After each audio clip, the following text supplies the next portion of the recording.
Hi, everybody. This is literature for Monday, May 11th. By now, you should have read chapter 3 of the Bronze Bow and taken the quiz. So if you haven't done that, take care of it. Pause this, take care of it, and come back. And then we'll go over the study questions together. Let's see, share screen. There it is. Okay. Number 1. Okay, first question asks, what is Samson doing for Daniel? Working the bellows. Blacksmith work is really hard work. Working with metal like that, as they often do, they have to have a really hot fire. In order to get that done, they build a fire, and then to make the fire hotter, to increase the heat, they blow air on it. Like if you ever made a fire pit or a campfire and you wanted to make it go bigger, a lot of times you just blow on the fire that's already existing or on the ashes. It'll flame up. Well, the bellows increases that, but the bellows is usually pretty hard work to do anyway, but of course Samson's strong. Why does Daniel always keep an eye on Samson? Because he never helps himself do anything. So Daniel has to sort of anticipate his needs. If he, food, water, sleep, whatever, even basic needs, Daniel has to encourage him to do those things because he won't do them until Daniel says. 3 says, what has Samson doubled the camp's supply of? Water. All water has to be hauled into camp, and of course, water is pretty heavy. If you ever carried a couple buckets of water, or a big bucket of water, you know that. But again, Samson's strong. 4 says, why has Rosh given up on Samson? Meaning given up on giving Samson orders. He only obeys Daniel. Daniel's the one who set him free from his chains. 5, besides the bellows, how does Samson help Daniel? He supplies firewood, which again, every little thing like that in a camp like this takes effort and work, and so Samson takes care of this part of the job for him, easing Daniel's labor a little bit. What do the other men borrow from Daniel? Samson. When they have heavy work to be done, they ask him to have Samson give them a hand. 7, how do the men feel about Samson? They hate him because they don't understand him. They fear him because they don't understand him, and they joke about him.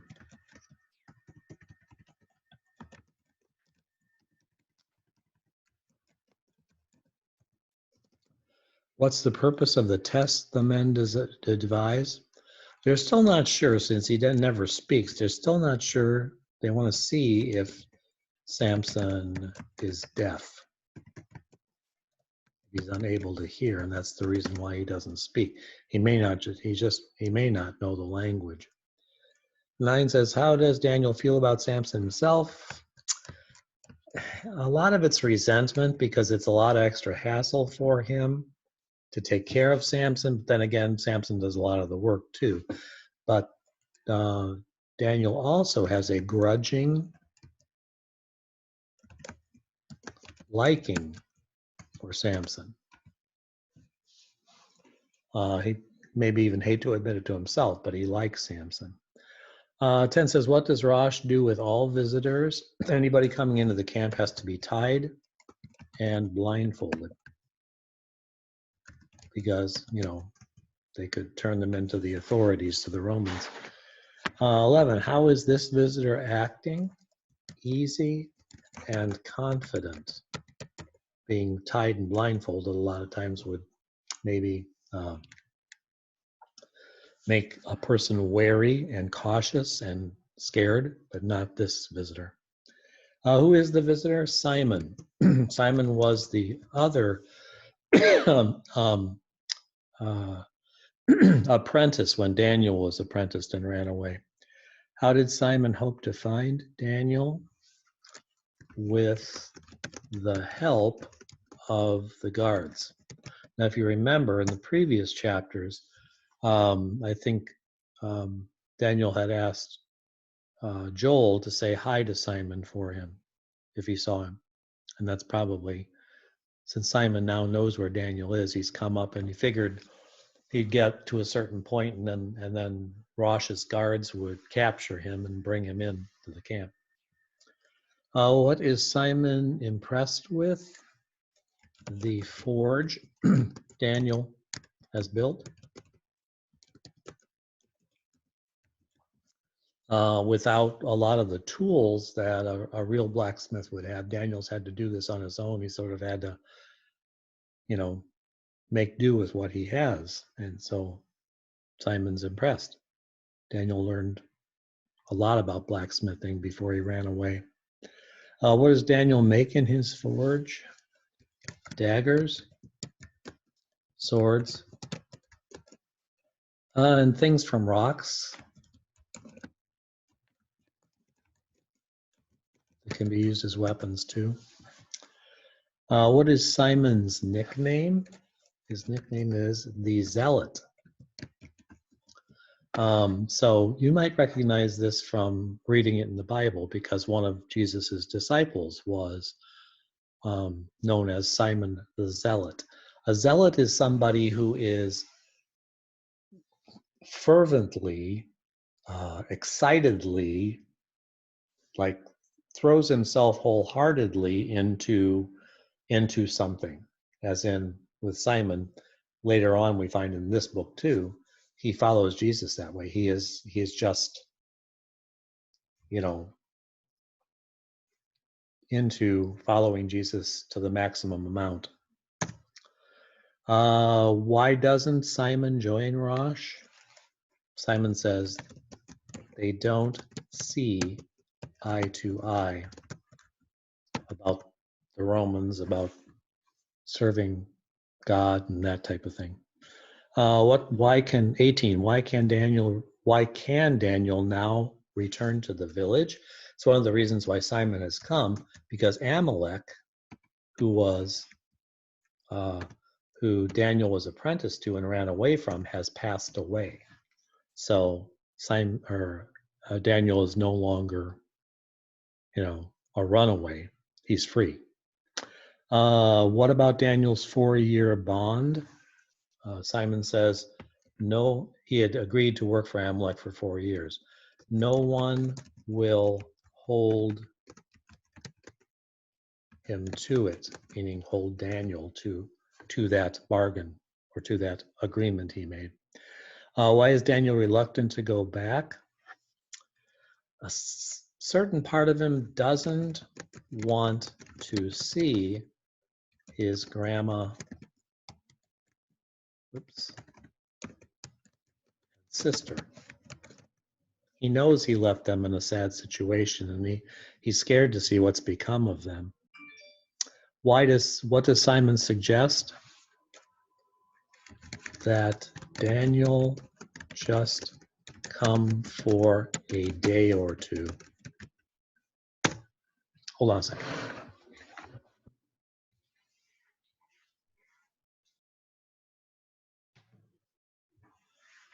Okay.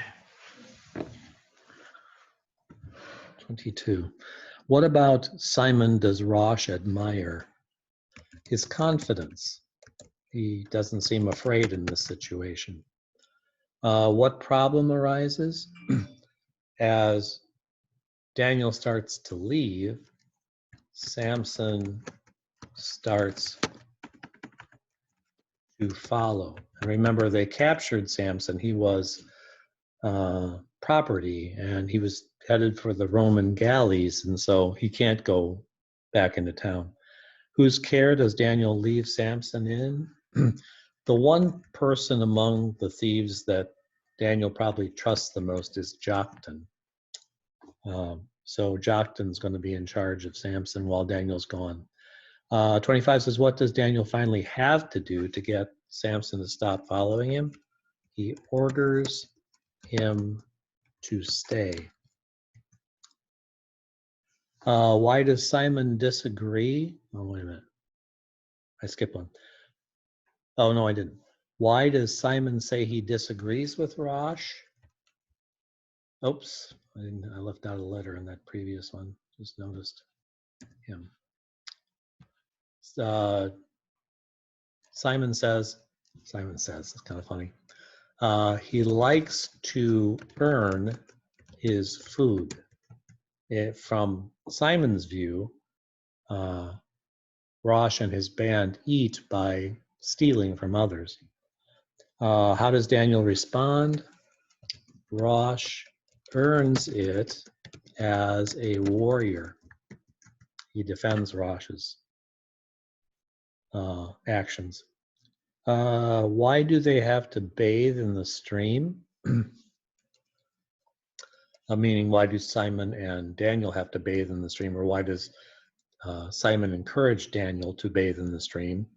The Sabbath is at sundown. There are all kinds of rules and laws for God's people left over, well, still in effect from the Old Testament about things that could and couldn't be done on the Sabbath. One of the things was people had to get themselves clean. What does Daniel use instead of soap? Because there isn't any soap. Sand and pebbles, like rubbed against his skin with the water. How does the water feel to Daniel? It's pleasant. They don't bother to clean up much on the mountain, and so and yet he needs it. All of them could use a bath.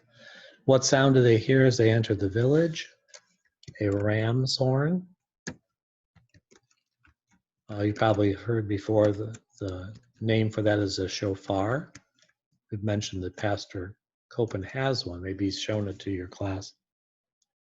How does the village look to Daniel as he comes in? He hasn't been there a long time.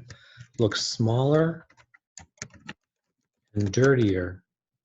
Of course, he's gotten bigger. Why are his grandmother and sister expecting him? Simon told them he might be coming.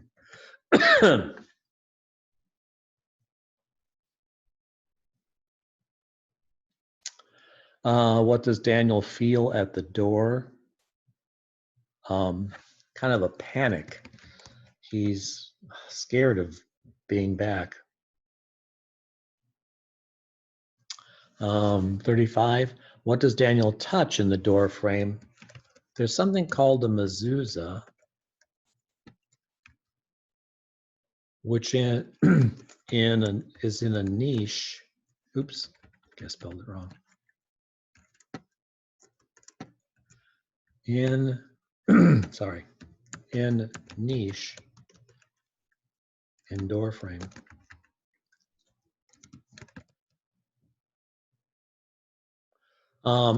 Which has it's a little thing that has words, verses from God's word in it.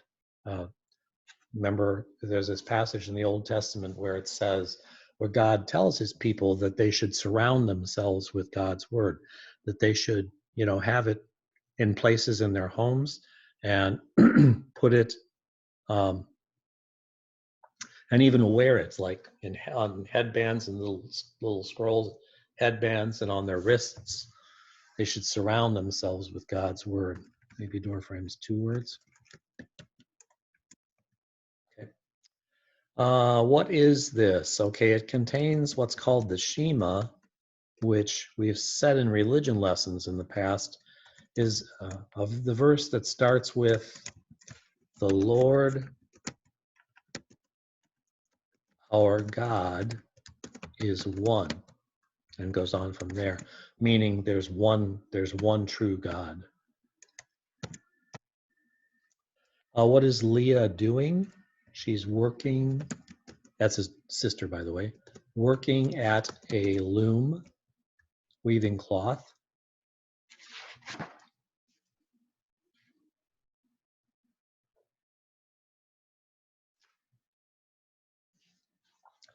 (38) what is Leah, or let's see, how has Leah changed? To Daniel, it seems she has become a beautiful woman. She had been just a girl when he went away. Why is Leah afraid?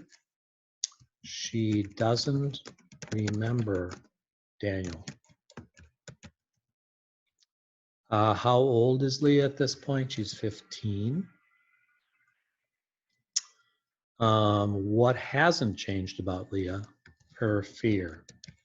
We find out later why, but she's lived in terrible fear and anxiety ever since Daniel can remember. We find out why in later chapters, but something that they went through. Who speaks the Sabbath blessing? It would normally be the oldest male of the household, so that's Daniel in this case. Why aren't Grandma and Leah eating? They saved food for Daniel. They don't have much. Where do they get the grain that they use for bread? It's what's called pauper's share, provided by the people in the village, as a charity, because his grandmother's too old to work and Leah doesn't manage too well on her own. So people bring food by and share it with them, little bits of leftovers. It's the custom, because there is no like welfare organizations like there are in our present times. What work does Grandma do? She gathers ketsa seed when she can. I think it's a spice. What is Leah's pet? A small black goat. What does Leah tell the goat? She says, don't be afraid of Daniel. He will keep us safe. That's probably what Grandma has told Leah. So she tells that to the goat too. And Daniel's probably upset hearing this because he's not planning on staying. He's going back to the mountain as soon as he can. Why is Daniel upset by all this? It threatens his life in the cave on the mountain. He doesn't want to lose that. 49, what relieves his discomfort being in this little house? His grandma suggests he sleeps on the roof, where there's like a little room. So he's in the outdoors, so what he's used to up on the mountain, living in the outdoors. How does Daniel feel? Oddly, now that he's home, he's homesick for the mountain. He's lived there for 5 years, and prior to that, he had been living with Amalek as an apprentice. So he hasn't been home for a long time, and when he left, when he ran away, he didn't feel like he belonged at home. He didn't feel safe at home, which he has come to feel on the mountain, which maybe that's why he feels he misses that now. What does he miss from the mountain? Fresh air, the stars, sleeping under an open sky, and even Samson. So, all right. So we're looking to read chapter 4 for Tuesday, and we'll take the quiz before checking the video for the link, or the email for the video for the next link on Tuesday. Thank you for watching.